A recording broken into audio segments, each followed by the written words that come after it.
আসসালামু আলাইকুম। তো আমার বাচ্চাদেরকে নিয়ে আসলাম মাঠে। তো মাঠে নিয়ে আসছি, তারা গরু দেখবে, বায়না ধরছে সকাল থেকে। তো এই যে এখানে দুটো গরু আছে আর ওই পাশে দুটো গরু আছে। তো আসলে তারা গরু দেখলে তাদের মন ভালো হয়ে যায়। তো আসলে এই মুহূর্তে পরিস্থিতি আস্তে আস্তে ঠিক হতে একটু সময় লাগবে, আগের চাইতে অনেকটা ঠিক হয়ে গেছে। তো জানেন এদের মা দুনিয়া থেকে চলে গেছে। তো আসলে আমি তাদেরকে সময় দিচ্ছি বাবা হিসাবে।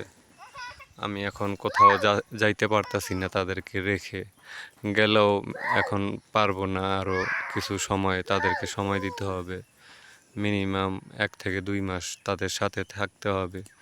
যখন আস্তে আস্তে তারা ভুলে যাবে তাদের মাকে, তখন হয়তো আমি কামকাজে বের হতে পারবো। তো তারা আসলে গরু দেখলে মন ভালো হয়ে যায় বাচ্চাদের। আসলে সামনে থেকে গরু দেখাটা খুবই ভালো লাগে। তো আমরা যারা বড় আছি আমাদের হয়তো ভালো নাও লাগতে পারে, কিন্তু বাচ্চাদের কিন্তু এসব গরু, ছাগল, হাঁস, মুরগি দেখলে কিন্তু খুব ভালো লাগে। তো বাচ্চারা মাঠে খেলাধুলা করতেছে।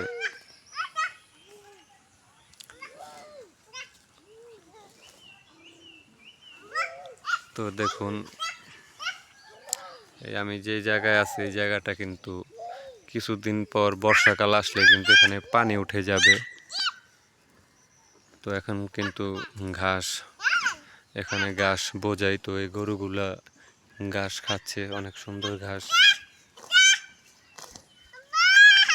কে না কিছু বলবে না মা?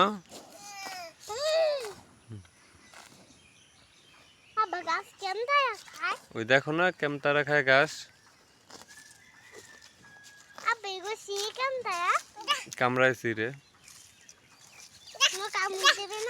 না যাও না, গুতা দিব, সামনে যাও না। হুম হুম ওই শিং দিয়ে, হ্যাঁ হ্যাঁ এমনি শিং দিয়ে গুতা দিবে।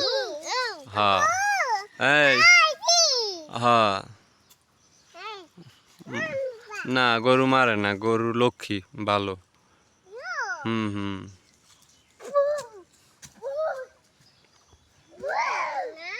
হুম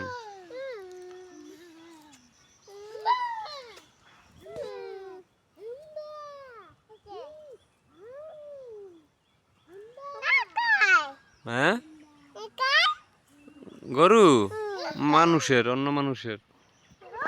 হুম।